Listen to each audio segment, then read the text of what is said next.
বিসমিল্লাহির রহমানির রহিম। আসসালামু আলাইকুম ওরহমতুল্লাহি ওয়াবারাকাতুহু। দয়া করে সম্পূর্ণ ভিডিওটি দেখে আপনার মন্তব্য করুন। আজকের আলোচনার বিষয় হল হযরত মাওলানা সাদ সাহেবের 20টি অজানা তত্ত্ব। পরিবেশনা করছি মোহাম্মদ আসাদুল্লাহ ফকির। হযরত মাওলানা সাদ সাহেব দামাত বারাকাতুহু সম্পর্কে অনেকেই সাধারণ কিছু তথ্য জানেন, কিন্তু তার জীবনের অনেক দিক সম্পর্কে কম জানা যায়। এখানে আমরা 20টি গুরুত্বপূর্ণ কিন্তু তুলনামূলকভাবে কম প্রচলিত তথ্য উপস্থাপন করছি। পারিবারিক বংশধারা ও আধ্যাত্মিক উত্তরাধিকারী। মাওলানা সাদ সাহেব হযরত মাওলানা ইলিয়াস কান্দলবী রহমতুল্লাহ আলাই এর বংশধর। মাওলানা ইলিয়াস রহমতুল্লাহ আলাই ছিলেন তাবলিগ জামাতের প্রতিষ্ঠাতা। তার দাদা এবং বাবা দুজনেই ইসলাম প্রচার ও তাবলিগি কাজের সঙ্গে যুক্ত ছিলেন। 2. তার প্রকৃত নাম। অনেকেই জানেন না যে তার পুরো নাম মাওলানা সাদ কান্দলবী নয়, তার পুরো নাম মাওলানা মুহাম্মদ সাদ কান্দলবী। উচ্চশিক্ষা ও বিশেষজ্ঞতা। তিনি ভারতের অন্যতম প্রসিদ্ধ ইসলামী শিক্ষা প্রতিষ্ঠান মাদ্রাসা কাশিফুল উলুম নিজামুদ্দিন দিল্লি থেকে দাওরায়ে হাদিস সম্পন্ন করেন। তার মূল বিশেষজ্ঞতা হল হাদিস ও দাওয়াহ। 4. একান্ত জীবনযাত্রা ও সাদাসিধে স্বভাব। মাওলানা সাদ সাহেব খুবই সাধারণ জীবনযাপন করেন। তিনি বিলাসবহুল জীবন পছন্দ করেন না এবং সবসময় সাদা কাপড় পরিধান করেন। 5. কুরআন ও হাদিসের ব্যাখ্যায় গভীর অন্তর্দৃষ্টি। তিনি কুরআন ও হাদিসের গভীর ব্যাখ্যা দেন এবং বিশেষত দাওয়াতের আলোকে ইসলামের মর্ম বোঝানোর চেষ্টা করেন। তার বক্তৃতাগুলোতে কুরআনের আয়াত ও রাসূল সাল্লাল্লাহু আলাইহি সাল্লাম এর সুন্নাহর বিশেষ ব্যাখ্যা থাকে। 6. একনিষ্ঠ দাওয়াতি মেহনত। তিনি দিনের অধিকাংশ সময় দাওয়াতের কাজে ব্যয় করেন। ব্যক্তিগত বিশ্রাম বা বিনোদনের জন্য তেমন সময় রাখেন না। 7. সারা বিশ্বে তার প্রভাব। তার নেতৃত্বে তাবলিগ জামাতের বিশ্বের 150টিরও বেশি দেশে বিস্তৃত হয়েছে। দক্ষিণ এশিয়া, ইউরোপ, মধ্যপ্রাচ্য ও আফ্রিকায় তার দাওয়াতি কার্যক্রম ব্যাপকভাবে ছড়িয়ে পড়েছে। 8. তরবিয়াতি ও প্রশিক্ষণের বিশেষ পদ্ধতি। তার দাওয়াতি তরবিয়াত পদ্ধতি বিশেষ।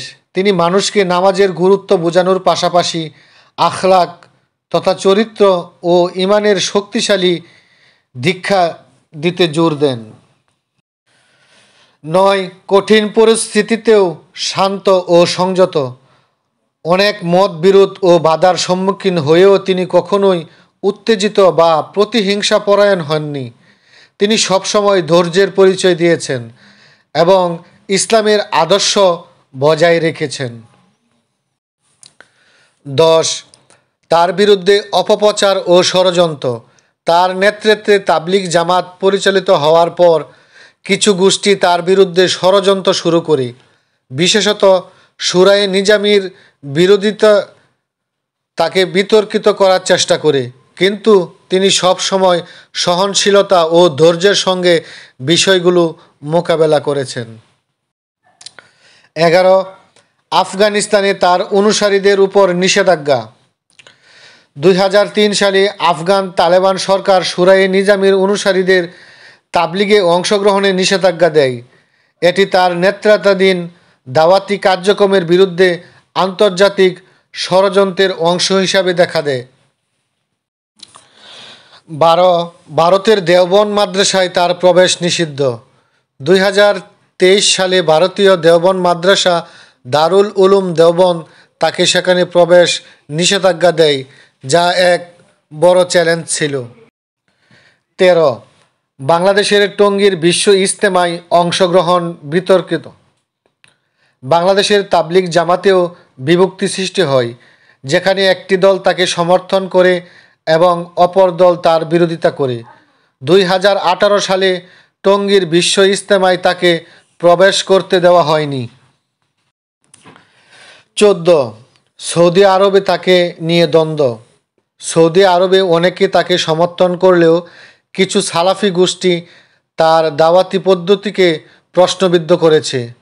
তবে সাধারণ মানুষ ও আলেমদের মধ্যে তার গ্রহণযোগ্যতা রয়েছে। 15, নারী সমাজের জন্য তার দাওয়াতি চিন্তাধারা। তিনি বিশ্বাস করেন নারীরাও দাওয়াতের গুরুত্বপূর্ণ অংশ এবং তাদের ইসলামের মূল শিক্ষার প্রতি উৎসাহিত করা দরকার, তবে এটি পর্দার মধ্যে থেকেই করতে হবে।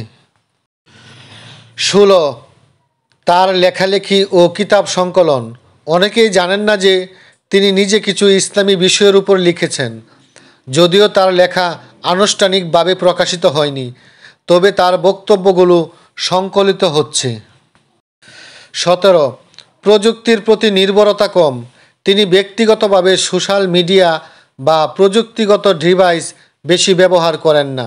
তিনি সরাসরি মজলিস ও মুখামুখি দাওয়াতকে বেশি প্রাধান্য দেন। 18, তার বিখ্যাত উক্তি। তার একটি বিখ্যাত প্রসিদ্ধ উক্তি হলো, আমরা ইসলামের দাওয়াত নিয়ে কাজ করব, কারণ এটি আমাদের দায়িত্ব, ফলাফল আল্লাহর হাতে। 19, ভবিষ্যৎ পরিকল্পনা ও উত্তরাধিকার। তিনি তাবলিগ জামাতের ভবিষ্যৎ নিয়ে পরিকল্পনা করেছেন এবং তরুণ প্রজন্মের জন্য নতুনভাবে দাওয়াতের প্রশিক্ষণ দিতে আগ্রহী। 20, মৃত্যুর পরের জন্য তার চাওয়া।